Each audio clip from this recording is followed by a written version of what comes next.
તમે પણ કોલેસ્ટ્રોલ ઘટાડવા માંગો છો તો ચાલો જાણીએ ટિપ્સ. હું ડોક્ટર દિવ્યતા આજકિયા. સૌપ્રથમ જાણીએ કોલેસ્ટ્રોલ વધે તો શું થાય. ધમનીઓ સાંકડી થઈ જાય છે, જેથી બ્લડ પ્રવાહ ઘટી જાય છે અને હાર્ટ એટેકનું જોખમ વધી જાય છે.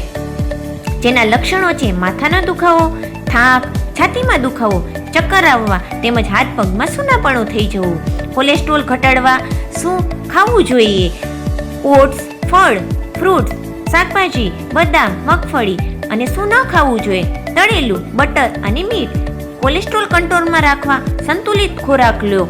રોજ 40 મિનિટ વ્યાયામ કરો. તેલ ઓછું ખાઓ. વજન નિયંત્રિત કરો. ધૂમ્રપાન, દારૂથી દૂર રહો અને તણાવને ઓછો રાખો. જો તમે પણ આ ટિપ્સ ફોલો કરશો તો તમે પણ કોલેસ્ટ્રોલ ઘટાડી શકશો અને તમારા હૃદયને સુરક્ષિત રાખી શકશો. Follow my YouTube channel doctor Divyata આજકિયા.